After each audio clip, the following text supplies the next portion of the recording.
Hello दोस्तों, welcome back to biology decrypted. ये चल रहा है सीरीज बायोकेमिस्ट्री डिक्रिप्टेड का और आप पहुंच चुके हैं लेक्चर 6 में। इससे पहले के लेक्चर्स अगर आपने नहीं देखा है तो प्लीज चैनल में जाके प्लेलिस्ट में चेक करिए, सारे लेक्चर्स अपलोडेड है और सारे लेक्चर्स के पीडीएफ नोट्स भी आपको मिल जाएंगे, लिंक डिस्क्रिप्शन में दिया हुआ है। चलिए शुरुआत करते हैं इस लेक्चर की, जहां हम बात करेंगे अमाइनो एसिड टाइट्रेशन के बारे में और चार्ज ऑन अ पेप्टाइड के बारे में।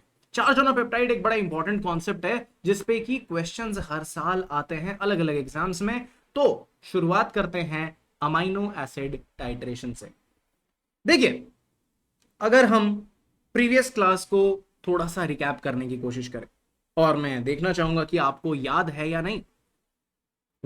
ये कौन सा अमाइनो एसिड है? ग्लाइसिन। ये है एलानिन, ये है valine, leucine, isoleucine, methionine, tryptophan, phenylalanine and proline. Gawali MWFP, जो कि ये सारे आपके नॉन पोलर अमाइनो एसिड्स हैं। अब अगर हम बात करें पोलर अनचार्ज्ड अमाइनो एसिड्स की, सेरीन, थ्रियोनिन, सिस्टीन, टाइरोसिन, मैं सारे 1 लेटर कोड्स बता रहा हूं आपको। ये जो है ये है एस्पेराजीन और ये है ग्लूटामीन। ठीक है, ये सारे आपके पोलर अनचार्ज्ड अमाइनो एसिड्स हो गए। अब अगर हम बात करें चार्ज्ड अमाइनो एसिड्स की, उसमें भी एसिडिक अमाइनो एसिड्स की, तो जो एसिडिक अमाइनो एसिड्स होते हैं वो है एस्पार्टेट और glutamate. Next finally basic amino acids, हम जो 20 स्टैंडर्ड अमाइनो एसिड्स हैं उनके बारे में ही बात करेंगे। ये जो है ये है आर्जिनिन, ये है लाइसिन और ये है हिस्टिडीन। तो 20 के 20 अमाइनो एसिड्स को हमने फिर से देखा। स्ट्रक्चर्स पे मैंने अलग से क्लास लिया है, पिछला क्लास उसी पे था, तो स्ट्रक्चर्स कैसे बनाना है वो आप वहां से देख लीजिएगा। अभी मैं मान के चल रहा हूं कि आपको स्ट्रक्चर्स आते हैं, ठीक है, स्टिल मैं इन्हें सामने रखा हूं। अब इसमें हमें एक बड़ा इंपॉर्टेंट ऑब्जर्वेशन देखना है, ठीक है, एक बड़ा इंपॉर्टेंट ऑब्जर्वेशन करना है। वो ये है कि इन सब में आपको क्या दिख रहा है। ये जितने सारे नॉन पोलर अमाइनो एसिड्स है, आपको दिख रहा है कि यहां पे एक NH3+ ग्रुप है और एक COO- ग्रुप है। मतलब ये जो फॉर्म हम देख रहे हैं, आगे मैं बताऊंगा कि इस फॉर्म को हम वैसे ज्विटर आयनिक फॉर्म कहते हैं, पर ठीक है, अभी फिलहाल इस पे बात नहीं करते। अभी हमें बस ये देखना है कि आयनाइजेबल ग्रुप्स ये दो हैं, बाकी ये और ये ग्रुप्स आयनाइजेबल नहीं है क्योंकि नॉन पोलर है। नॉन पोलर है तो जो साइड चेन है उस साइड चेन में कोई भी आयनाइजेबल ग्रुप नहीं है। पोलर अनचार्ज्ड अमाइनो एसिड्स में अगर हम बात करें, वैसे तो इसमें भी ये जो OH रहता है, यहां पे OH है, यहां पे CONH2 है, यहां पे CONH2 है, इन सब में आयनाइजेशन नहीं होता है। लेकिन ये जो सल्फाइड्राइल ग्रुप है, इसमें से कभी कभार H+ निकल सकता है। एज वेल एज ये जो ग्रुप है ये एक फेनोलिक ग्रुप है और फेनॉल्स जो होते हैं ये वीक एसिड्स होते हैं। आई होप आप केमिस्ट्री से ये चीज जानते हो। तो ये क्या होता है, इस तरीके से O- और H+, इस तरीके से H+ अलग हो जाता है। तो ये एक इंपॉर्टेंट कॉन्सेप्ट है। इन दोनों को हम हमेशा अब इन पे कड़ी निगरानी रखेंगे, हम देखने वाले हैं अभी। अब अगर हम चार्ज्ड अमाइनो एसिड्स की बातें करें तो ऑब्वियसली यहां पे 3 आयनाइजेबल ग्रुप्स होंगे, ठीक है। सिर्फ इसमें टायरोसिन के केस में और सिस्टीन के केस में 3 आयनाइजेबल ग्रुप्स की बात करते हैं हम, वो भी पोलर अनचार्ज्ड में। अगर चार्ज की बात करें एसिडिक की, तो वहां पे हमें दिख ही रहा है ऑब्वियसली, जो साइड चेन है, साइड चेन एसिडिक है, तो इसीलिए ऑब्वियसली यहां पे आपको 3 आयनाइजेबल ग्रुप्स दिखेंगे। सिमिलरली अगर हम बात करें चार्ज अमाइनो एसिड्स में बेसिक अमाइनो एसिड्स की, उसमें भी आपको ऐसे तीन तीन तीन करके आपको आयनाइजेबल ग्रुप्स नजर आएंगे इस तरीके से। ये है आपके 3 आयनाइजेबल ग्रुप्स। अब एक बार जनरल स्ट्रक्चर से इस चीज को समझ लेते हैं, जनरल स्ट्रक्चर से इस चीज को समझते हैं, फिर हम एक एक एग्जांपल लेके समझेंगे, ठीक है। एक एक एग्जांपल लेके हम टाइट्रेशन देखेंगे। तो ओवरऑल क्या है, अमाइनो एसिड्स अगर होंगे तो उनमें आयनाइजेबल ग्रुप्स होंगे जनरल स्ट्रक्चर में। और जब बेसिक इंट्रोडक्शन में बता रहा था अमाइनो एसिड्स का, तो मैंने ये बताया था आपको, ठीक है। तो अब क्या है, ये जो आयनाइजेबल ग्रुप्स हैं जनरली कॉमन टू ऑल, अगर हम बात करें कॉमन टू ऑल ग्रुप्स के बारे में, तो common to all amino acids क्या है? आपने क्या देखा अभी? यहां पे आ जाता है आपका अल्फा कार्बोक्सिलिक एसिड ग्रुप और दूसरा आ जाता है अल्फा अमाइनो ग्रुप। अब ये अलग अलग स्टेट में पाया जा सकता है। अभी इसमें से अगर प्रोटॉन निकाल दिया जाए, देखिए प्रोटॉन निकालने के प्रोसेस को हम क्या कहते हैं? D protonation. तो अगर हम इसका डी प्रोटोनेशन करवा देते हैं तो इसमें क्या आएगा? इस तरीके से ये जो है अब एक अल्फा अमाइनो ग्रुप इस तरीके से बचा रहेगा। ध्यान से देखिए, ये जो है हमने इस तरीके से रिप्रेजेंट तो कर दिया, इस तरीके से रिप्रेजेंट तो कर दिया, लेकिन ऐसा जरूरी नहीं कि हमेशा ऐसा रहे। मान लीजिए जब बहुत ज्यादा H+ आयन कंसेंट्रेशन है या फिर पीएच बहुत लो है तब ये प्रोटॉन को पकड़ के रखा है, लेकिन जब पीएच को काफी हाई बना दिया गया है, जब OH- कंसेंट्रेशन को काफी बढ़ा दिया गया है, H+ आयन कंसेंट्रेशन जो है वो घट गया है, उस केस में वो प्रोटॉन को लूज कर देता है और जो बचा रहता है वो है NH2। सिमिलरली COOH, जब कभी भी पीएच बहुत कम होगा या फिर H+ आयन का कंसेंट्रेशन ज्यादा होगा, मतलब एसिडिक कंडीशंस होंगे, तब ये जो है अल्फा COOH, ये कार्बोक्सिलिक एसिड के फॉर्म में रहेगा। लेकिन जैसे ही आप थोड़ा पीएच बढ़ाने लगेंगे, तो इस केस में भी डीप्रोटोनेशन होगा और डीप्रोटोनेशन होने की वजह से यहां पे अल्फा COO- ग्रुप आ जाएगा। तो आपने क्या देखा? अगर मैं यहां पे नेट चार्ज के रिस्पेक्ट में बात करूं, तो चलिए नेट चार्ज देखते हैं दोनों तरफ। यहां पे भी नेट चार्ज देखते हैं। देखिए नेट चार्ज इसके केस में था 0, क्योंकि हमें कोई चार्ज नहीं दिख रहा है यहां पे अगर आप देखें तो नेट चार्ज +1 है। अब यहां जो कार्बोक्सिलेट है इसमें नेट चार्ज है -1 और ये जो है इसमें नेट चार्ज है 0। तो आपने क्या देखा? डीप्रोटोनेशन होने के वजह से अगर अल्फा कार्बोक्सिलिक एसिड ग्रुप है तो वो 0 से -1 तक जाता है, वहीं जो इनिशियली +1 था अल्फा अमाइनो ग्रुप, वो अब 0 नेट चार्ज में चला गया। तो ये है ग्रुप स्पेसिफिक चार्ज हमने देखा। मान लीजिए आयनाइज हो रहा है अगर कोई अमाइनो एसिड है, जैसे फॉर एग्जांपल हम देखते हैं कि अगर हमारे पास नॉन पोलर अमाइनो एसिड है, ठीक है, यहां पे जो R है ये R group is non polar, मतलब इसमें कोई अलग से आयनाइजेबल ग्रुप है नहीं। तो उस केस में यहां पे COOH, यहां पे NH3+ और यहां पे H है। तो क्या है? आयनाइजेबल ग्रुप्स कौन कौन से हैं? ये वाला एक आयनाइजेबल ग्रुप है और सिमिलरली ये वाला एक आयनाइजेबल ग्रुप है। इस तरीके से दो आयनाइजेबल ग्रुप्स यहां पे मौजूद हैं, दो यहां पे आयनाइजेबल ग्रुप्स मौजूद है। ऑब्वियसली ये वाला जो कार्बन है दैट इज अल्फा कार्बन, तो इसीलिए ये वाला जो है अल्फा कार्बोक्सिलिक एसिड ग्रुप कहलाता है और दूसरा वाला अल्फा अमाइनो ग्रुप कहलाता है। अब अगर हम बात करें यहां पे आयनाइजेशन हो रहा है। दोस्तों आयनाइजेशन का मतलब क्या? अभी हमने देखा था आयनाइजेशन का मतलब वो क्या है, अभी देखते हैं। आयनाइजेशन किस तरीके से हम देखेंगे? आपके पास अगर अल्फा कार्बोक्सिलिक एसिड ग्रुप रहा तो यहां पे ये आपका एसिड है और ये इस तरीके से डिसोशिएट कर रहा है, सिंपली इसका डिसोसिएशन हो रहा है। तो ये किस में चला जा रहा है? ये बन जा रहा है अल्फा कार्बोक्सिलेट, जो कि ऑब्वियसली इसका कॉन्जुगेट बेस है। ये इसका एसिड, ये इसका कॉन्जुगेट बेस, यहां पे H+। इस प्रोसेस को हम डीप्रोटोनेशन कहते हैं। फिर मैं रिपीट नहीं करूंगा अननेसेसरीली, क्योंकि आपको पता है कि ये डीप्रोटोनेशन कहलाता है। अब क्या हुआ यहां पे? आपने एक्चुअली क्या किया था इस दौरान? मान लीजिए OH- आयंस आपने ऐड किया था, इसीलिए जो है H+ को उसने क्या कर लिया वहां पे, क्योंकि वो OH- जो है बेस है, उसने प्रोटॉन को एब्स्ट्रैक्ट कर लिया। उसने प्रोटॉन को एब्स्ट्रैक्ट कर लिया और जो बचा रहा वो आपका कॉन्जुगेट बेस था। अब क्या है, ये अल्फा कार्बोक्सिलेट है, इस तरीके से आयनाइजेशन हुआ। अब अगर आयनाइजेशन हुआ है तो हम क्या लिख सकते हैं, के लिख सकते हैं, यहां पे ऑब्वियसली के लिख सकते हैं। ये एक तरीके, ये जो है के हम लिख सकते हैं इस तरीके से कि भाई अल्फा कार्बोक्सिलेट जो है और यहाँ पे H प्लस है और यहाँ पे अल्फा COOH है। खैर हमें इतना सबसे लेना देना नहीं है, इसके लिए हमें के रिप्रेजेंट कर सकते हैं, ये एक ऑब्वियस सा बात है। अगर के का नेगेटिव लॉग ले ले तो हमें क्या मिल जाएगा, इसके लिए पीके भी रिप्रेजेंट कर सकते हैं ऑब्वियसली। हर एक आयनाइजेशन के लिए हम एक पीके वैल्यू असाइन कर सकते हैं।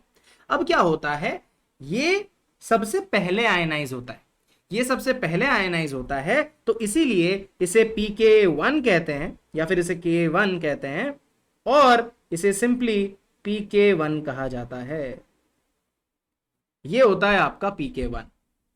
अब ये पहला केस तो हो गया, केस 1 डन। केस 2 हम सेपरेटली देख रहे हैं, वो तो ये एक ही अमीनो एसिड में रहा है, अभी उसको देखेंगे, उस चीज को समराइज करेंगे, लेकिन ओवरऑल इस चीज को समझिए कि अलग अलग से हम दोनों को कंसीडर कर रहे हैं, दोनों का आयनाइजेशन। सिमिलरली अगर अल्फा अमाइनो ग्रुप रहे इस तरीके से, इसका भी आयनाइजेशन होगा और ये आयनाइज होके क्या बना देगा, alpha NH2 plus H plus. Obviously इसके लिए पीएच ज्यादा रिक्वायर्ड होगी, OH माइनस का कंसेंट्रेशन ज्यादा रिक्वायर्ड होगा यहां से प्रोटॉन एब्स्ट्रैक्ट करने के लिए।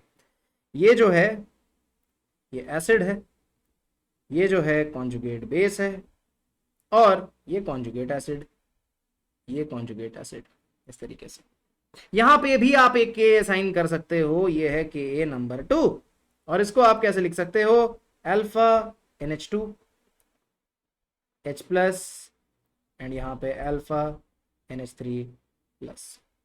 यहां पे आप Ka2 के बेसिस पे क्या लिख सकते हो, यहां पे आप लिख सकते हो pK2, इसका ही नेगेटिव लॉग लेके आप pK2 लिख सकते हो और pK2 को ही आप लिख सकते हो pK2। बहुत बार इसको सिंपली pK2 लिख दिया जाता है, इसको सिंपली pK2 लिख दिया जाता है। तो ये दोनों आयनाइजेबल ग्रुप्स हैं और हमने इसे देखा था किसमें, ऑब्वियसली हमारे general structure of amino acid में। ये था COOH ग्रुप, ये था NH3 प्लस ग्रुप और यहाँ पे आपके पास H था और यहाँ पे R था और R यहाँ पे नॉन पोलर था, R यहाँ पे नॉन पोलर या फिर पोलर अनचार्ज था। तो उस केस में जो है यहीं से आयनाइजेशन हो रहा था, यहीं से आयनाइजेशन हो रहा था और यहां से आयनाइजेशन हो रहा था। इस केस में हम इसके लिए डिफाइन करते हैं pK2 और इसके लिए डिफाइन करते हैं pK1। इसके लिए pK1 क्योंकि ये बहुत इजीली H प्लस लूज कर देगा, ये भी H प्लस लूज करेगा लेकिन थोड़ा हायर pH पे, तो उसके लिए अलग से हम मेंशन करेंगे pH, यहाँ पे pK2 मेंशन करेंगे। आई होप अब आपको समझ में आ गया, ये फंडा समझ में आ गया। लेकिन पता है अभी भी आपके मन में एक थोड़ा सा इस कॉन्सेप्ट को लेके क्लैरिटी, मतलब थोड़ा सा ब्लरीनेस रहा होगा कि क्यों हो रहा है ऐसा, क्यों NH3 प्लस जो है वो ज्यादा पीएच पे आयनाइज होता है, क्यों COOH जो है वो कम पीएच पे आयनाइज होता है, इसका रीजन क्या है। तो इसका रीजन मैं आपको बताता हूं।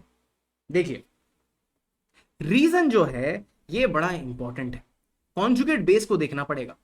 देखिए ये आयनाइजेशन होने के बाद अगर आप कॉन्जुगेट बेस को देखें, फॉर एग्जांपल इस तरीके से आपके पास COO माइनस ग्रुप है।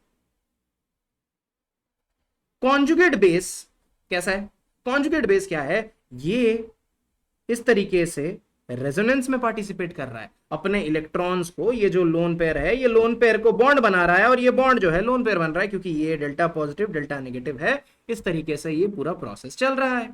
ये चलेगा, अगर ये होगा तो इस तरीके से आपके पास रेजोनेंस स्ट्रक्चर्स बनेंगे, ये O माइनस बन जाएगा विद नेगेटिव चार्ज एंड यहां पे इस तरीके से ये CO बन जाएगा।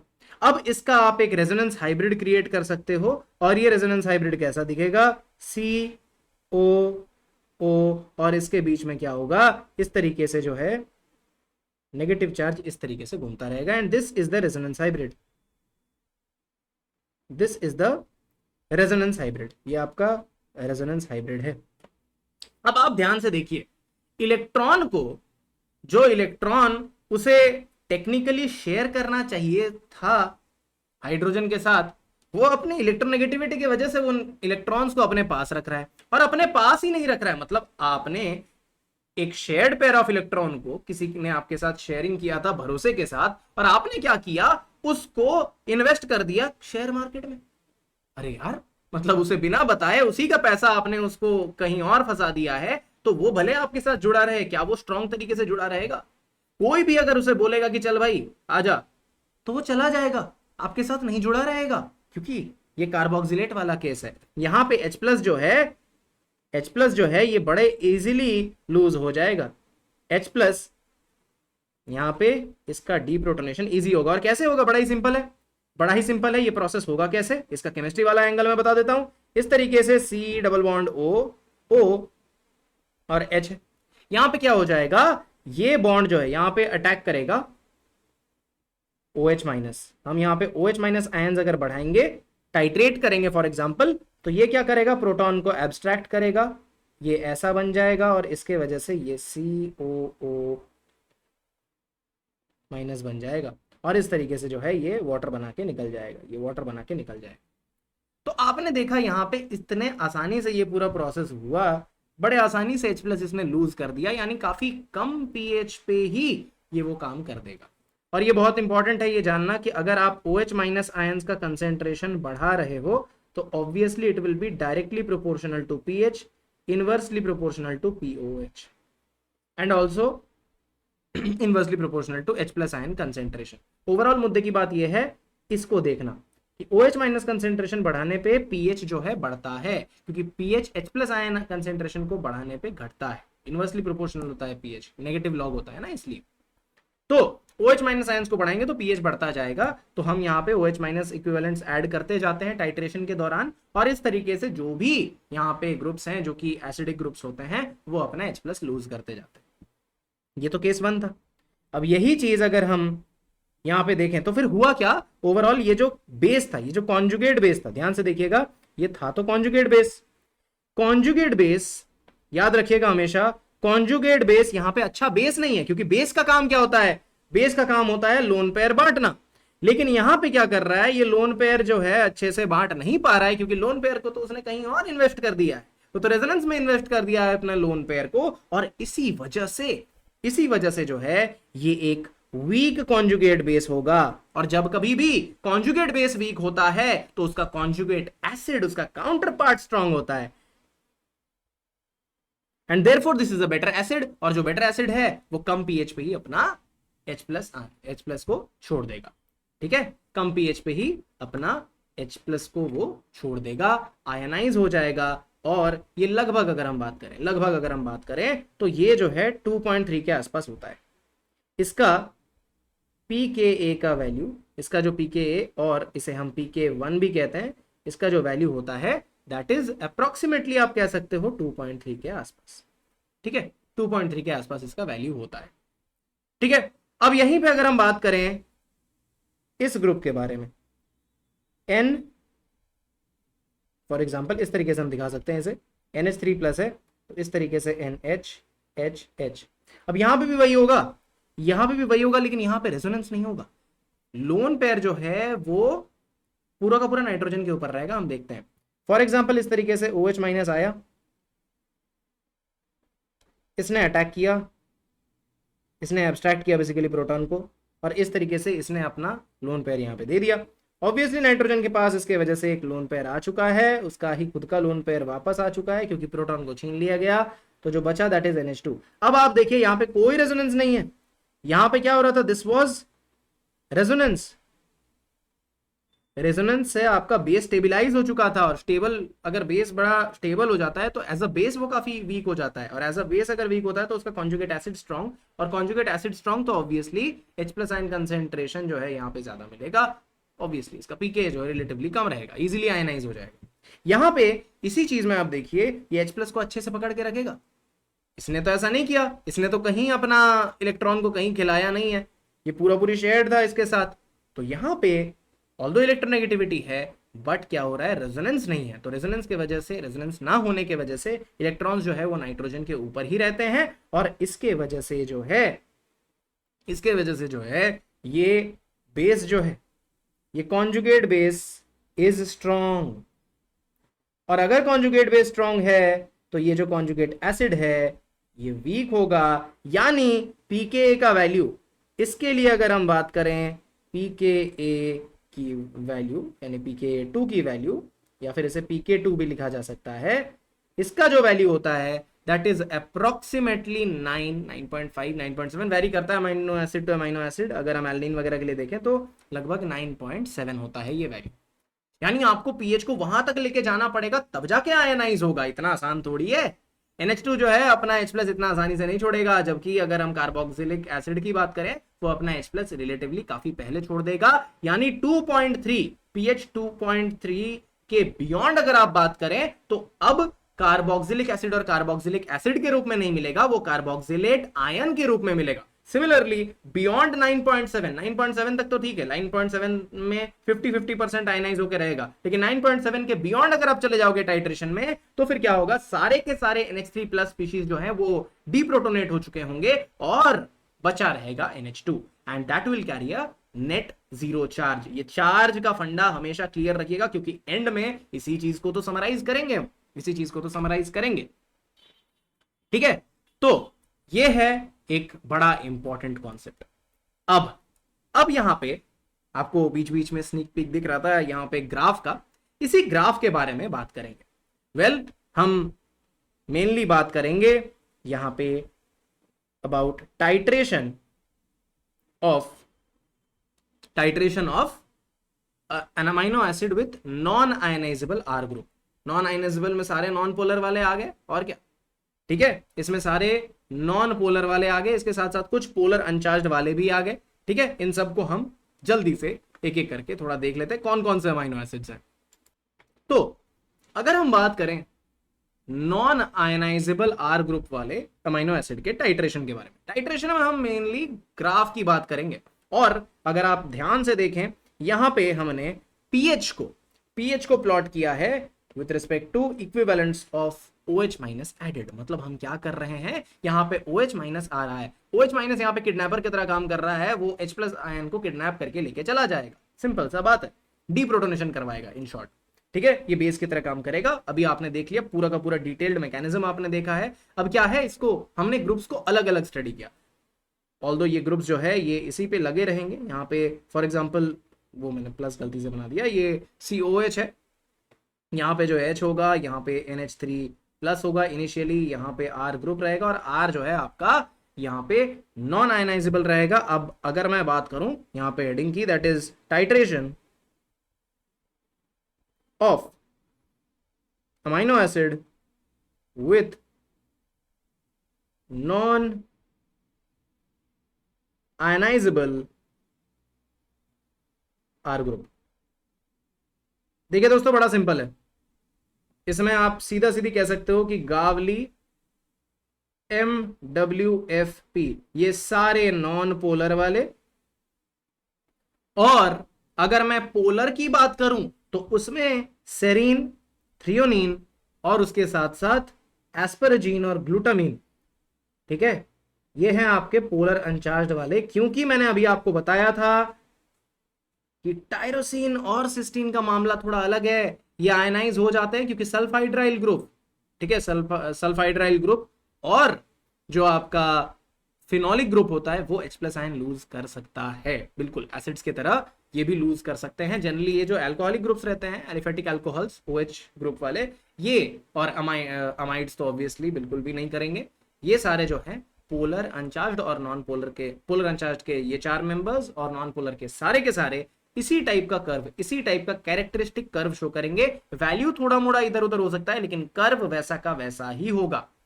अब आपको पता है टाइट्रेशन के बारे में हमने बात किया था, टाइट्रेशन के बारे में हमने ये देखा था वाटर पीएच और बफर में कि मोनोप्रोटिक एसिड्स होते हैं, कुछ मोनोप्रोटिक एसिड्स होते हैं जिनके लिए कर्व कैसा होता था टाइट्रेशन का, उनके लिए सिंपल ऐसा कर्व होता था, इस तरीके का कर्व होता था। वहीं अगर डाइप्रोटिक एसिड की बात करें तो इस तरीके का कर्व होता था। अब यहीं अगर हम बात करें पॉलीप्रोटिक एसिड्स की, अगर मान लीजिए 3 आयनाइजेबल ग्रुप्स है तो इस तरीके से 1 2 और 3 इस तरीके से ये जो है सीढ़ी चढ़ता जाएगा। सिंपल सा फंडा है। यहां पे अगर हम बात करें नॉन आयनाइजेबल आर ग्रुप है, इसका मतलब क्या कि यहां पे बाकी जो ग्रुप्स हैं बाकी जो अल्फा अमीनो और अल्फा कार्बोक्सिलिक ग्रुप वो तो आयनाइज होंगे। मतलब यहाँ पे आपको कैसा देखने को मिलेगा, फॉर एग्जाम्पल हम चलिए एलानीन के एग्जाम्पल लेते हैं, यहाँ पे रिप्रेजेंटेटिव रखते हैं एलानीन को, ठीक है। Alanine is the representative, alanine A, इसका स्ट्रक्चर अगर हम यहाँ पे बना लें, ये क्या होगा, ऑब्वियसली स्ट्रक्चर उतना मैटर नहीं करता क्योंकि आर ग्रुप यहाँ पे मैटर नहीं करता है ऑनेस्टली। तो ये जो है यहाँ पे H है, यहाँ पे COOH है, यहाँ पे NH3+ है। अब देखिए हो क्या रहा है, ये जो सिनेरियो है ये बड़े ही लो पीएच पे, बड़े ही लो पीएच पे सब अपना H+ पकड़ के रखे हैं, ये भी पकड़ के रखा है, ये भी पकड़ के रखा है। ये वाला H आयनाइजेबल नहीं होता अगर आप सोच रहे हैं तो, क्योंकि ये H एसिडिक होना चाहिए, यहाँ पे ये एसिडिक H नहीं है, इसीलिए इसकी तो बात ही नहीं करेंगे। यहाँ पे अब क्या होगा इधर जो है pK1 होगा, pK1 डिफाइन होगा, इधर जो है pK2 डिफाइन होगा। सबसे पहले क्या हो रहा है देखिए, सबसे पहले थोड़ा स्पीशीज को देखते हैं, स्ट्रक्चर्स को देखते हैं। अगर हम एलानिन की बात करें, एलानिन में सबसे पहले इस तरीके से यहां पे हम देखेंगे H है, COOH, NH3+, CH3। सबसे पहले जो है आयनाइजेशन किसका होगा, इसका होगा, ठीक है। सबसे पहला आयनाइजेशन किसका होगा, इसका होगा। और यहां पे हम ना नेट चार्ज को मेंशन करेंगे। ये जो है ये कंप्लीटली प्रोटोनेटेड स्टेट है, फुल्ली प्रोटोनेटेड स्टेट, सब अपना प्रोटॉन्स पकड़ के रखें, कोई किसी ने प्रोटॉन लूज नहीं किया। यहां पे क्या होगा यहां पे पहला आयनाइजेशन होगा। पहला आयनाइजेशन कहां से होगा, ऑब्वियसली इससे होगा। ये है आयनाइजेशन नंबर 1 और इसी को हम कहते हैं, इसके लिए हम डिफाइन करते हैं क्या, इसके लिए डिफाइन करते हैं pK1। pK1 का जो वैल्यू है दैट इज ऑलमोस्ट 2.3, मतलब pH जब 2.3 के आसपास होगा तभी आयनाइज हो चुका होगा। ये है ओवरऑल केस। यहां पे अगर हम नेट चार्ज देखें, फुल्ली प्रोटोनेटेड स्टेट में हम अगर नेट चार्ज को देखें, नेट चार्ज हर एक स्पीशीज के लिए देखना है हमें। यहाँ पे नेट चार्ज अगर आप यहाँ पे कैलकुलेट करें, बड़ा ही सिंपल है। इसके पास कितना नेट चार्ज है 0, इसके पास कितना नेट चार्ज है +1, तो ओवरऑल नेट चार्ज यहाँ पे +1 ही होगा, ठीक है। आयनाइज हुआ। ये COOH जो है, अब आपको पता है इस दौरान हुआ क्या, ये जो COOH है ये अब COO- बन चुका है इस प्रोसेस में। ये pK1 वाला केस है, यहां पे नेट चार्ज 0 था, यहां पे नेट चार्ज -1 है। अब जो स्पीशीज बनेगा, अब जो यहां पे स्पीशीज बनेगा, ये बड़ा इंपॉर्टेंट है, ये बड़ा ही इंपॉर्टेंट है। यहां पे NH3+ और यहां पे COO- और यहां पे जो है CH3 इस तरीके से मौजूद रहेगा। ये जो स्पीशीज है, इस स्पीशीज को, ये बड़ा स्पेशल स्पीशीज है, इसे हम क्या कहते हैं, इसे हम कहते हैं ज्विटर आयनिक फॉर्म या फिर ज्विटर आयन, ठीक है। ज्विटर मतलब क्या है, इसके पास दोनों आयनाइजेबल ग्रुप्स हैं और दोनों में क्या है, एक में पॉजिटिव चार्ज है, एक में नेगेटिव चार्ज है और नेट चार्ज यहाँ पे क्या है 0। नेट चार्ज जो है यहाँ पे 0 है, ये है इसका zwitter ionic form. Zwitter ion मतलब आप ऐसा कह सकते हो कि यस इसमें दोनों पोल्स हैं, पॉजिटिव नेगेटिव दोनों, तो this is your zwitter ion, ठीक है। इसका मतलब है यह है आपका ज्विटर आयन, जो कि ऑब्वियसली एक डाईपोल होता है, डाईपोलर होता है ये। और इसमें क्या होता है कि नेट चार्ज कुछ नहीं होता। यहां पे सबसे इंपॉर्टेंट बात तो यही है कि ये है ज्विटर आयनिक फॉर्म, और ज्विटर आयनिक फॉर्म में अगर हम नेट चार्ज की बात करें, net charge is 0। Net charge जो है एक दूसरे को कैंसिल कर देता है, प्लस और minus equal amount of charge होता है, तो इसीलिए एक दूसरे को कैंसिल आउट कर देता है यहां पे। और ये जो है इस पॉइंट पे, जिस पीएच पे यहीं पे एक बड़ा इंपॉर्टेंट कॉन्सेप्ट आता है, pH at which एलानिन और let's say any amino acid जिसपे नेट चार्ज 0 हो जाएगा, उस pH को हम क्या कहेंगे, pH at which net charge is 0 and ये ज्विटर आयन जब एग्जिस्ट करे, इस pH को हम कहते हैं PI, क्योंकि नेट चार्ज 0 है। तो अगर हम इसका इलेक्ट्रोफोरेसिस करना चाहें, मतलब इलेक्ट्रिकल फील्ड के बीच में रखें, तो कहां मूव करेगा भाई, इस पे कोई नेट चार्ज तो है नहीं। पॉजिटिव चार्ज होता तो चलिए नेगेटिवली चार्ज इलेक्ट्रोड की तरफ मूव करता, नेगेटिवली चार्ज होता तो पॉजिटिव की तरफ मूव करता, लेकिन अगर जीरो चार्ज है, नेट चार्ज जीरो है, तो ये किधर भी मूव नहीं करेगा, और इसी को हम कहते हैं आइसो इलेक्ट्रिक पॉइंट। इसी चीज को कहते हैं पीआई या फिर आइसो इलेक्ट्रिक पॉइंट, और बहुत इंपॉर्टेंट है, कोई नेट चार्ज नहीं होता है, इसीलिए इलेक्ट्रोफोरेटिक मोबिलिटी यहां पे बिल्कुल भी नहीं होती। एक और बात है, क्योंकि नेट चार्ज जीरो है और ये पूरा का पूरा ऑर्गेनिक सा मॉलिक्यूल है, ये पूरा ऑर्गेनिक मॉलिक्यूल है, तो इसलिए क्या होता है, इस पर्टिकुलर पीएच पे यानी पीआई पे हम दो चीजें कह सकते हैं, एक इलेक्ट्रोफोरेटिक मोबिलिटी,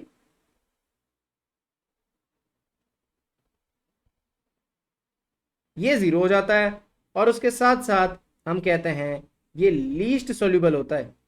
इस पर्टिकुलर पीएच पे इसकी सोल्यूबिलिटी लीस्ट होती है, सबसे कम सोल्यूबिलिटी होती है इस पर्टिकुलर पीएच पे, दैट इज पीआई पे। ठीक है, नेक्स्ट, अभी भी आयनाइजेशन का सिलसिला रुकेगा थोड़ी। ये NH3+ जो है, अब इसकी बारी है लूज करने की H+ आयन को। हम क्या कर रहे हैं, ओवरऑल यहाँ पे OH- कंसेंट्रेशन को बढ़ाते जा रहे हैं, यहाँ पे OH- कंसेंट्रेशन इसको हम बढ़ाते जा रहे हैं फर्दर, और OH- कंसेंट्रेशन को हम इंक्रीज करते जाएंगे। जब हम इंक्रीज करेंगे एक सर्टेन लेवल आएगा, एक सर्टेन पीएच आएगा, ये जो पीएच होगा इस पीएच पे, यानी पीएच अप्रोक्सीमेटली 9.7 के आसपास अगर हम देखें तो एक इक्विलिब्रियम एग्जिस्ट करेगा। pK2 एक इक्विलिब्रियम को रिप्रेजेंट कर रहा है, जो कि ऑब्वियसली इस स्पीशीज, यानी ये जो स्पीशीज 1 है, ये स्पीशीज 2 है और स्पीशीज 3 के बीच में होगा, तो ये जो है स्पीशीज 2 और स्पीशीज 3 के बीच का इक्विलिब्रियम है। ठीक है, अब ये जो स्पीशीज 3 है, इसको अगर हम देखें, ये भी बड़ा सिंपल है। यहाँ पे क्या हो जाएगा, अब फाइनली ये ग्रुप आपका NH2 बन चुका होगा। यहाँ पे इसके बाद भी तो होगा ना आयनाइजेशन, यहाँ पे जो स्टेट होगा इसे हम कहेंगे फुल्ली डीप्रोटोनेटेड। यहाँ पे क्या है, कंप्लीटली डीप्रोटोनेट हो जा रहा है ये, तो इसे हम कहेंगे फुल्ली डीप्रोटोनेटेड। कंप्लीटली डीप्रोटोनेट हो चुका है, जो बचा हुआ है यहाँ पे ये है CH3, अब यहाँ पे NH2 बन चुका है, ये जो है CO- था ही पहले से, ये H है। अब आप देखेंगे यहाँ पे नेट चार्ज कितना है, नेट चार्ज यहाँ पे है -1, नेट चार्ज यहाँ पे -1 है, तो मतलब पीएच जो है यहाँ पे, पीएच यहाँ पे जो पीएच होता है लगभग 9.7 के बियॉन्ड अगर आप बात करें, तो यहाँ पे जो स्पीशीज एग्जिस्ट करेगा ये कंप्लीटली डीप्रोटोनेटेड रहेगा। तो यहाँ पे ये जो दूसरा आयनाइजेशन हुआ, दिस इज आयनाइजेशन नंबर 2, और उसके वजह से आपको फाइनली फुल्ली डीप्रोटोनेटेड स्पीशीज मिला। अब इस चीज को ग्राफिकली रिप्रेजेंट करते हैं, ऐसा हम हर अमीनो एसिड के लिए करेंगे। एक के लिए हम समझ गए हैं, अब बाकी के लिए मैं थोड़ा स्पीड में करता रहूंगा। आई होप आपको ये बेसिक फंडा पूरा क्लियर हो चुका है, आयनाइजेशन कहाँ पे कैसे हो रहा है, नेट चार्ज तब कितना रह रहा है, इसी तरीके से हम चार्ज होना पेप्टाइड भी कैलकुलेट करेंगे। It's very simple. चलिए इसके लिए हम प्लॉट करना थोड़ा शुरू करते हैं, समझना शुरू करते हैं क्या हो रहा है। मतलब इस चीज को हम ऐसा वैसे कह सकते हैं कि this is alanine with a net positive charge, this is alanine with 0 charge and this is alanine with -1 charge, ऐसा भी कह सकते हैं। ठीक है, ऐसा भी हम कह सकते हैं इन स्पीशीज को लेके। ठीक है, ये अलग अलग 3 स्पीशीज 1 2 3 करके भी आप कह सकते हो, तो आपकी मर्जी, जैसा आप कहना चाहें। अब हम यहाँ पे बात करेंगे कि सबसे पहले क्या होगा। सबसे पहले इस तरीके से जो है आप OH- कंसेंट्रेशन बढ़ाते जाओगे और एक पॉइंट ऐसा आएगा जिस पॉइंट पे क्या होगा, यहाँ पे आयनाइजेशन होगा, आयनाइजेशन शुरू होगा, एक इक्विलिब्रियम एग्जिस्ट करेगा, और यहाँ पे एक पॉइंट ऐसा आएगा जिस पॉइंट पे इस तरीके से यहाँ पे ये पर्टिकुलर जो पॉइंट है, यहाँ पे स्पीशीज 1 और स्पीशीज 2 के बीच में एक इक्विलिब्रियम एग्जिस्ट करेगा। ये जो पॉइंट है, ये पॉइंट किसको दर्शाता है, ऑब्वियसली ये पॉइंट दर्शाता है आपके PK1 को। ये PK1 है, यहाँ पे pH जो है वो PK1 के बराबर है, दैट इज 2.34। इसके बाद ये पूरा का पूरा चलता गया इस तरीके से। अगर हम ग्राफ को प्लॉट करें, फॉर एग्जांपल ये है, इसके बाद ये आगे बढ़ता जा रहा है, ये ग्राफ आगे बढ़ता जा रहा है, बढ़ते अब क्या है, यहाँ से ऐसे करके ये राइज करेगा, अब ये राइज करना शुरू किया, उसके बाद क्या हुआ, फिर से एक आयनाइजेशन हुआ, लगभग अगर हम बात करें 9.7 के आसपास, मतलब कहीं यहाँ कहीं, ठीक है, यहाँ कहीं जो है ये आयनाइज होता है। और आयनाइज होने के बाद, इस पॉइंट पे आयनाइज होने के बाद यहाँ से फिर से ये चढ़ना शुरू करता है। फॉर एग्जाम्पल आपको अगर मैं इस तरीके से दिखाऊं कि ऐसे करके आता है, ऐसे करके आके ऐसे करके चला जाता है, ठीक है, इस तरीके से। जस्ट अ मोमेंट, ये जो है ऐसे आके ऐसे चला जाता है, ये इस तरीके से चला जाता है। मैं यहाँ थोड़ा एक्यूरेटली आपको दिखाने की कोशिश कर रहा हूँ ताकि आपको ऑथेंटिक यहाँ पे समझ में आए पूरा कॉन्सेप्ट। वेल, तो यहाँ पे अगर हम बात करें, ये वाला वो पॉइंट है, ये वो पॉइंट है लगभग 9.7 के आसपास, जिस पॉइंट पे अगर हम देखें, यहाँ पे क्या है, जो दूसरा स्पीशीज है that is alanine with a net charge of 0, ये बराबर हो जाता है, इसका कंसेंट्रेशन बराबर हो जाता है एलनिन -1 से। इसके बियॉन्ड जो है, इस इक्विलिब्रियम के पॉइंट के बियॉन्ड एलनिन -1 एग्जिस्ट करेगा, ठीक है। मतलब अगर हम बात करें स्पीशीज 1 2 3 की, तो इस पॉइंट के बियॉन्ड इधर जो है, इसके लेफ्ट साइड में ये डोमिनेंट था, ठीक है, इसके लेफ्ट साइड में ये डोमिनेंट था, इसके बीच में, इस पूरे बीच में अगर हम बात करें तो इसके बीच में स्पीशीज नंबर 2 डोमिनेंट रहेगा। और यहाँ से इस इक्विलिब्रियम के पॉइंट के बियॉन्ड जो है, इसके बियॉन्ड यहाँ पे स्पीशीज नंबर 3 एग्जिस्ट करेगा, डोमिनेट करेगा ओवरऑल। तो अगर हम इसको थोड़ा सा देखना चाहें तो ये जो है, ऑब्वियसली यहाँ पे इस जोन को हम बफरिंग जोन कहते हैं, आपको मैंने पिछले क्लास में भी बताया था, मतलब पिछले क्लासेस में बताया था। और यहाँ पे भी एक और बफरिंग जोन यहाँ पे इस तरीके से बनता है, इस तरीके से 2 बफरिंग जोन्स बनते हैं। और इन दोनों के बीच में अगर आप देखें, ये जो पॉइंट होता है, इस पॉइंट को कहते हैं, ध्यान से देखिएगा, इस पॉइंट को कहते हैं, ये है हमारा पी, यही है आइसोइलेक्ट्रिक पॉइंट। और ये जो है, इसका वैल्यू आ रहा है 6। कैसे कैलकुलेट करते हैं, बड़ा सिंपल है। अगर आपके पास टाइट्रेशन हो रहा है, अगर आप यहाँ पे टाइट्रेशन कर रहे हैं किसी नॉन आयनाइजेबल आर ग्रुप वाले अमाइनो एसिड का, तो उसके लिए पी का वैल्यू क्या होगा, pk1 प्लस pk2, और इसका मीन होगा बेसिकली डिवाइडेड बाई 2। तो यहाँ पे अगर हम फाइंड करना चाहे पी फॉर एलेनिन, तो एलेनिन के लिए जो पी होगा that will be equal to, यहां पे आप देखिए 2.34 प्लस अगर हम यहां पे करें 9.7 बाई 2, अप्रोक्सीमेटली अगर आप देखें तो ये हो जाता है 12/2, और ये जो है वैल्यू आपको ओवरऑल मिलता है 6, यानी पी यहां पे 6 है, ठीक है। तो यहां पे अगर मैं आपसे कुछ सवाल पूछूं, फॉर एग्जाम्पल कुछ क्वेश्चंस अगर मैं आपसे पूछूं, फॉर एग्जाम्पल ये है आपके क्वेश्चंस, जरूर इन क्वेश्चंस का एक साथ आप आंसर दें कमेंट सेक्शन में, ठीक है। पूरे लेक्चर को अगर आप देख रहे हो इसे क्लास की तरह कीजिए, और यहाँ पे जो भी क्वेश्चंस आपसे पूछा जा रहा है उसको कमेंट सेक्शन में आंसर कीजिए, ठीक है। तो क्या है, अगर हम बात करें पीएच अगर 2.3 से कम है यहाँ पे एलेनिन के लिए, तो क्या होगा, यहाँ पे मेनली जो स्पीशीज डोमिनेट करेगा वो क्या करेगा, अभी हमने देखा था एलेनिन +1 के फॉर्म में। अगर हम बात करें कि पीएच अगर 2.3 के बराबर रहे, तो उस समय क्या होगा, उस समय लगभग इनके बीच में एक इक्विलिब्रियम रहेगा, ठीक है। अगर हम बात करें पीएच 9.7 के बराबर है, तो उस समय क्या हो जाएगा, हाफ ऑफ द, यहां पे क्या होगा, एलेनिन 0 और एलेनिन -1 के बीच में एक इक्विलिब्रियम एग्जिस्ट करेगा, इनके बीच में एक इक्विलिब्रियम एग्जिस्ट करेगा इस टाइम पे, स्पीशीज लगभग बराबर होंगे।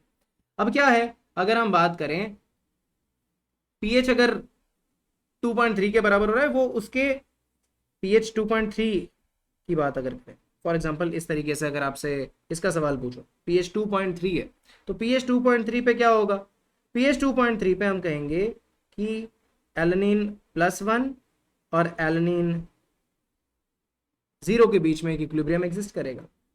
ये जो है 50-50% आयनाइज होंगे, ठीक है, 50-50% यहाँ पे आयनाइज होंगे दोनों, ठीक है। तो अलग अलग पॉइंट पे हम अलग अलग क्वेश्चंस पूछ सकते हैं और अलग अलग आंसर दे सकते हैं। मान लीजिए आपसे ऐसा पूछा जाए, किस पीएच पे at what pH, question number 1 आपसे पूछा गया, ये आप खुद से ट्राई कीजिएगा, इसका मैंने फिर भी आपको आंसर दे दिया, बट इसको आप खुद से ट्राई करेंगे, जिसमें हम ये पूछेंगे कि at what pH predominant species is alanine 0। It's very easy, आप आराम से बता सकते हो यहाँ पे pH का वैल्यू 1 के लिए।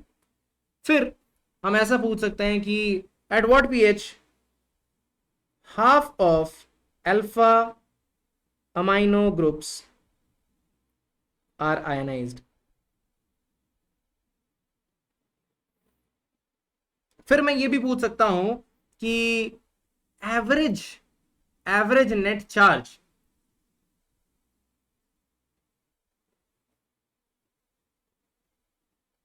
Is plus half. तो इन तीनों चीजों का आप आंसर दें कमेंट सेक्शन में, will be waiting for your answers in the comments. ठीक है, प्लीज कमेंट्स में इसका आंसर दीजिए, मैं आगे बढ़ता हूं। ठीक है, ये जो है हमने एलेनिन के लिए देखा, ओवरऑल एलेनिन के लिए उसका टाइट्रेशन देखा, और फिर हमने ऑब्वियसली उसके पूरे प्रोसेस को देखा, किस तरीके से वो आयनाइज हुआ। अब क्या है, ये तो हो गया, ये एलेनिन वाला केस ग्लाइसिन के लिए भी वैलिड होगा और सारे तमाम लोगों के लिए वैलिड होगा, जैसे glycine, alanine, valine, leucine, isoleucine, methionine, tryptophan, phenyl alanine, proline, serine, threonine, एस्पेराजिन, glutamine, सबके लिए वैलिड होगा, इसी तरीके से होगा सबके लिए। अब हम देखेंगे, अब हम आ जाएंगे चार्ज्ड अमीनो एसिड्स पे, अब हम आ जाएंगे चार्ज्ड अमीनो एसिड्स पे, और सबका स्ट्रक्चर लेके समझना उतना जरूरी नहीं है, सबका स्ट्रक्चर लेके समझना उतना जरूरी नहीं है, स्ट्रक्चर आई होप आपको पता है। अब हम सिर्फ बेसिक कॉन्सेप्ट को समझेंगे। फॉर एग्जांपल मान लीजिए हम यहां पे एग्जांपल लेते हैं एसिडिक अमीनो एसिड का, एसिडिक अमीनो एसिड का, तो टाइट्रेशन